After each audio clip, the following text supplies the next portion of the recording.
মই প্ৰথমে আমাৰ এই বিজয় যে মইনী সমষ্টি ভাৰতীয় জনতা পাৰ্টি অসম গণ পৰিষদ দলৰ আমাৰ মিত্ৰজোঁটৰ আমাৰ এটা ডাঙৰ সাফল্য, এটা বিজয় আমি লাভ কৰিলোঁ।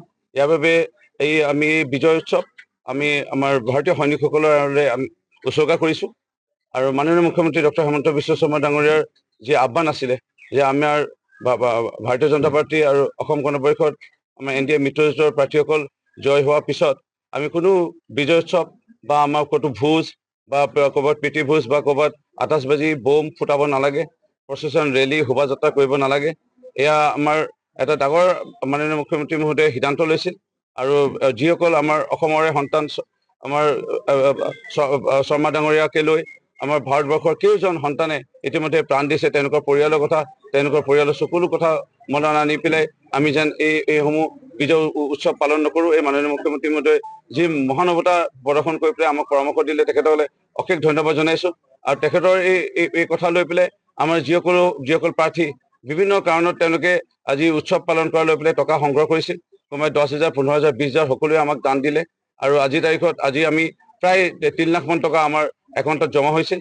এই 3 লাখ টকা আমি ভাৰতীয় সৈন্য বাহিনী নেশ্যনেল ডিফেন্স ফাণ্ডলৈ আমি এই 3 লাখ টকা চেক অলপ পিছতে প্ৰদান কৰিম। আমি আমাৰ বিজয় উৎসৱ আমাৰ মইনী সমষ্টিত আমাৰ প্ৰাৰ্থীসকলে কোনো পালন নকৰে। এই টকা আমাৰ যি হয়তো বোম ফুটালেহেঁতেন, প্ৰীতি ভোজ খালেহেঁতেন, এই টকাবোৰ আমি নেশ্যনেল ডিফেন্স ফাণ্ডলৈ আমি আগবঢ়াব গৈ আছোঁ।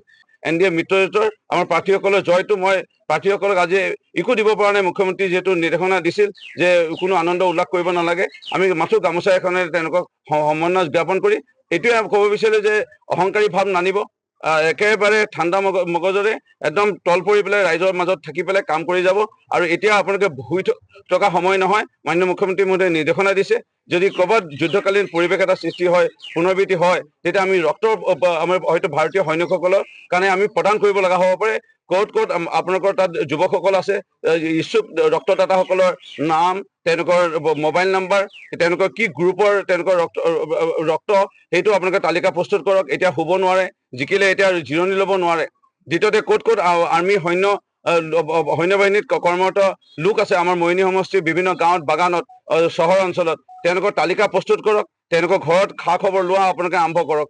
আৰু এনেধৰণৰ আমাক যিসমূহ বিজয় প্ৰাৰ্থী তেওঁলোকক আমি নিজৰ মানৱতাৰ খাতিৰত কৰ্মত তেওঁলোকক নিয়োজিত হ'বৰ কাৰণে আগবাঢ়িবলৈ অনুৰোধ জনাইছোঁ।